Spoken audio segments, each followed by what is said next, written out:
69 billion rand. That's what's at stake in today's court battle between Eskom and energy regulator Nersa. Now, the utility wants to claw back billions of rands. It says Nersa has deducted, but Nersa insists its decision is to deduct that amount from a government bailout to Eskom that is in line with the Electricity Regulation Act. Well, energy expert Lungile Mashele speaks to us to unpack what this means for us consumers. And as I go to her, Lungile, good morning to you. Thank you very much for making the time to speak to us this morning. So what do you make of this battle? What actually is at stake here? So this is a battle of titanic proportions, if I may. It's an unprecedented move by Eskom, taking Nersa, the regulator, to court.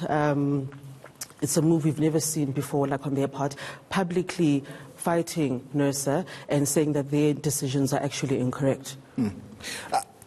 How is this going to look for either party? We know what's at stake for Eskom, and it's about its solvency or insolvency. Nersa, if it loses this court battle, what's at risk? So for Nersa, the biggest thing is around reputation as an independent regulator.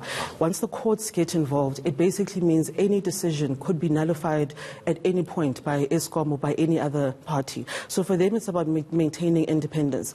You've got Eskom who is saying we need to remain solvent, and the reason we are insolvent, the reason we are in the situation that we're in is because of Nersa. At the same time, Nersa is saying, but you are not prudent, you're not maintaining your plants, as promised, and over and above that, there's still mismanagement within the entity itself.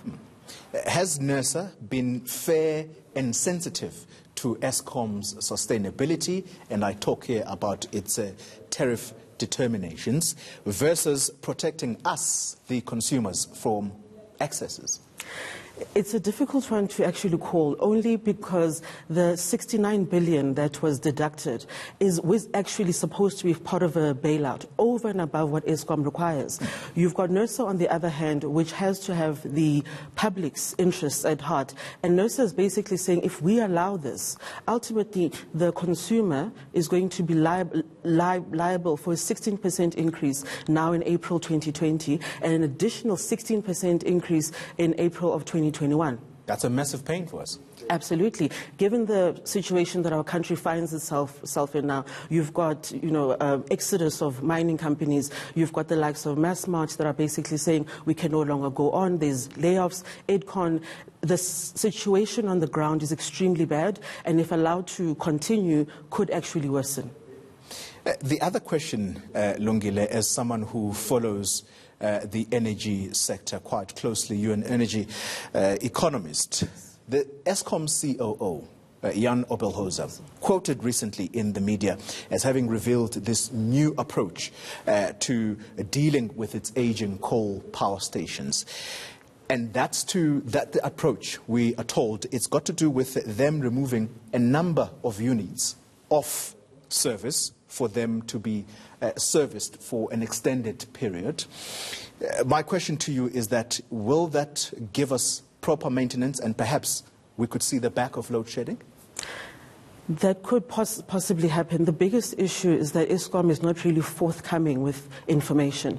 If Eskom were to come to the public, to their stakeholders, and basically say, for the next 18 or 24 months, we need to remove X amount from the grid, maintain it, operate it to a level that is fit. We need to decommission plants and detail what the exact plan is going to be, the public would be more accommodating and would be like, okay, so we're going to be at stage 1 for the next 18 months, and would accommodate it and would find ways to work around it. Currently, we don't know what is happening on a day-to-day basis. There's load shedding, there's rain issues, there's transformer blowouts, there's a number of things, and we're not really making sense, and there's no communication coming from the company that is decisive and clear. This new approach, very briefly for me, yes, is it a credible plan to what we have seen in the last decade or so? It is a credible plan. Tell us you need to remove 5,000, 10,000 megawatts off the grid. You need to maintain it for the next 18 months. Promise us that it will be done during that time.